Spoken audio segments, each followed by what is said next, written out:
हाय दोस्तों, आज मेरे साथ इस स्टूडियो में हैं अंशु जी और नीतू जी, जो कि मिशन इंग्लिश के ही स्टूडेंट्स हैं। और रिमार्केबल बात यह है कि दोनों हाउसवाइफ्स हैं और बड़े ही महत्वाकांक्षी हैं। मुझे उम्मीद है कि इनके हौसलों को जानकर और इनकी बातों को सुनकर आप इनके जज्बों को सलाम किए बिना खुद को रोक नहीं पाएंगे। आइए बात करते हैं उनसे। नमस्ते, आप दोनों का बहुत बहुत स्वागत है इस स्टूडियो में। पहले अपने बारे में आप दोनों कुछ बताएं ताकि दर्शक जान पाए। मेरा नाम अंशु प्रिया हुआ। मैं BSNL PNP कॉलोनी से आती हूँ।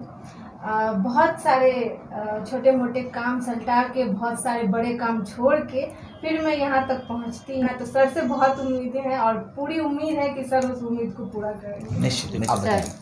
सर नमस्ते सर, हम लक्ष्मी सागर ससुराल से यहाँ हम आते हैं सर। घर में बहुत सारा काम रहता है सर, सब कुछ सर काम करने के बावजूद हम लोग के पास समय जो मिलता है बस वो सर हम लोग पढ़ाई पर देना चाहते हैं। आप जैसी महिलाएं ही बाकी औरतों के लिए, बाकी स्त्रियों के लिए एक बहुत बड़ी प्रेरणा की स्रोत बनती है कि इतने संघर्ष करने के बावजूद भी अगर आप चाहें तो आप सोचिए कि मेरी शादी हो गई, अब मैं क्या करूं।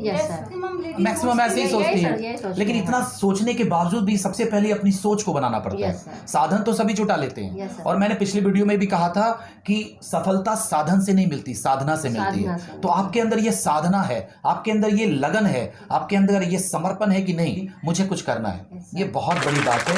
अच्छा, एक मन में प्रश्न मेरा एक छोटा सा। साधारणतः देखा जाता है कि विवाह के पश्चात, शादी करने के बाद लड़कियां अपने ससुराल में आती हैं और उनकी जिंदगी जो है पूरी तरह से ससुराल वालों पर निर्भर हो जाती है। विवाह के पहले जिस तरह से लड़कियां उन्मुक्त होकर जीवन जीती है, विवाह के पश्चात क्या बदलाव उनमें आ जाते हैं, क्या ऐसा महसूस करते हैं आप? तो रिस्पॉन्सिबिलिटी के मामले में मैं बोलूँगी कि ये शादी से पहले रिस्पॉन्सिबिलिटी कम होती है, पर ऐसा नहीं है बाउंडेशन नहीं होते, बाउंडेशन बहुत होते हैं। हाँ, सही। शादी के बाद रिस्पॉन्सिबिलिटी बहुत ज़्यादा बढ़ जाती है, और उसके बाद अगर आप माँ बन गई हैं तो एक और रिस्पॉन्सिबिलिटी आपके ऊपर आती है। सर, एक बच्चे का फ्यूचर, एक थॉट होता है माँ का एक रिस्पॉन्स। अगर माँ नहीं हो तो शायद पिता एक हद तक ही अपनी रिस्पॉन्सिबिलिटी निभा सकते हैं। सही। सिर्फ पैसा से सब कुछ नहीं है। करियर को लेके क्या लगता है, जब आप एज स्टूडेंट्स थे उस समय आप जो करियर बनाने चाह रही थी, उस समय जो आपके मन में आ रहे थे और जिस तरह से पेरेंट्स सपोर्ट कर रहे थे, क्या शादी के बाद ऐसा होता है? सर, मैं शादी 9th क्लास में थे तभी शादी मेरा सर हो गया। उसके बाद सर ससुराल में आए, तो ससुराल में आने के बाद सर हम बहुत दिन के बाद पढ़ाई स्टार्ट किए हैं। अच्छा। सर हम पढ़ाई सर 2014 से स्टार्ट किए हैं। इस साल आपकी शादी हुई किस वर्ष? सर मेरा शादी सर 2003 में हुआ है। 2003 में हुई, और फिर 14 में आपने पढ़ाई शुरू की।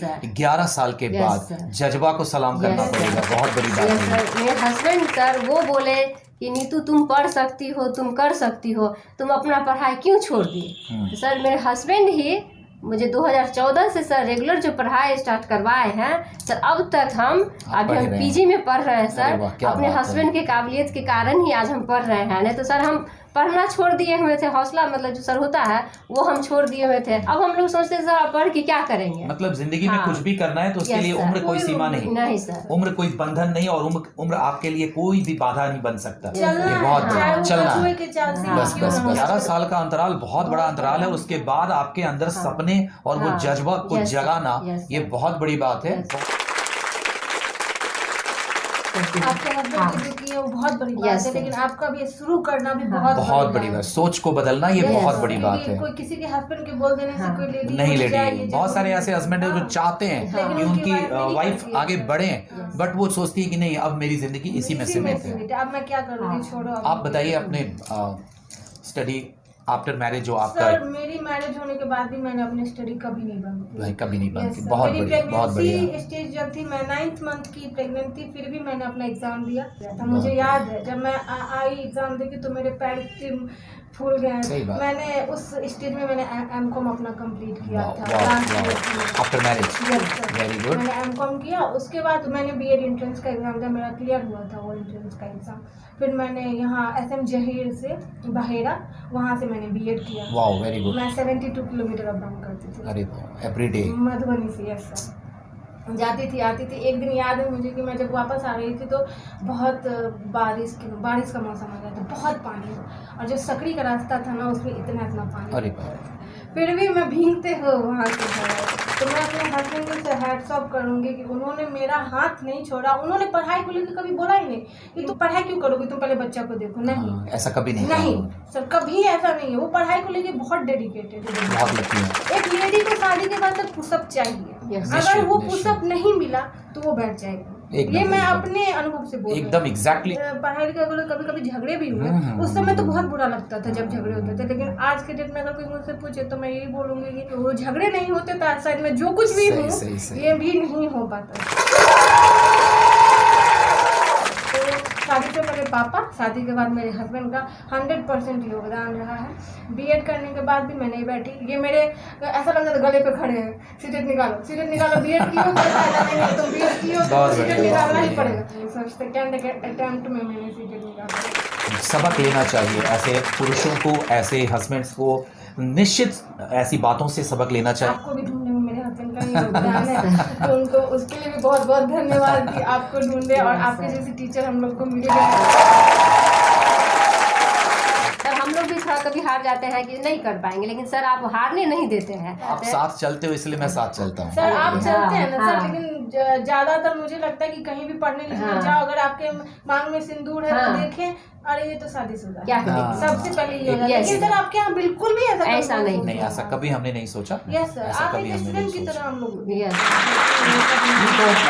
मैं इस पे भी कुछ आपसे जानना चाह रहा था कि विवाह के पश्चात जनरली जब लड़कियां बाहर निकलती हैं शादी के बाद पढ़ाई लिखाई करने के लिए हाथों में किताब लेकर, तो हमारे समाज में अलग अलग तरह के लोग हैं। क्या कभी ऐसे तानों का सामना करना पड़ा आपको? क्या? यस सर हम लोग रोज करते हैं सर ताना, रोज सर सुनने के बावजूद, अरे देखो ये तो पहले तो इतना घूंघट रखती थी, अब इतना से इतना रखने लगी है, अब बैग टांग के अब जाने लगी है। हाँ सर क्या करेगी, आप तो दिखाने लगी है सर। हम लोग सर ससुराल से आते हैं, ताना जो होता है सुनना जो हम लोग को सर पड़ता है। फिर ताना भी एक लेके बहुत जरूरी सर मेडिसिन का काम करता है। किसका दिमाग कब खुल जाए और किस चीज को लेके मेहनत करना, जिंदगी कब आपको मौके देती है और जिंदगी कब आपको बदल के रख देती है, ये कोई नहीं जानता। आजकल के समय में आपके साथ सर बहुत मिलना बहुत मुश्किल नहीं ना मुमकिन। हाँ मेरे तो अब सर एक ड्रीम फिक्स हो चुका है कि अगर टीचर बनूंगी तो आपके जैसे जरूर बनना है कि सामने वाला अगर बच्चा आए तो वो जरूर बोले कि हाँ मैं गई थी तो ऐसी टीचर के पास गई थी जिन्होंने मुझे मोटिवेट किया। और आप कुछ ऐसा है जो अभी आप पढ़ रहे हैं तो कुछ तो एक लक्ष्य होगा आपके दिमाग में कि मुझे अब जो मैं इतने सालों के बाद, मुझे बहुत आश्चर्य लग रहा है, मैं दर्शकों को भी समझना चाहिए कि 11 साल के पॉज के बाद अगर कोई पढ़ाई शुरू करे और वो भी स्त्री होकर, फीमेल होकर, वो भी शादीशुदा होकर, तो ये बहुत बड़े जज्बे की बात है। तो क्या लक्ष्य है आपका, सपना क्या है कि फिर आप घर से बाहर निकलकर एक ऐसी भाषा को सीख रहे हैं जो पूरी दुनिया में बोली जाती है, स्पोकन इंग्लिश या इंग्लिश लैंग्वेज को। तो किस सपने को दिमाग में रखकर, लक्ष्य क्या है आपका?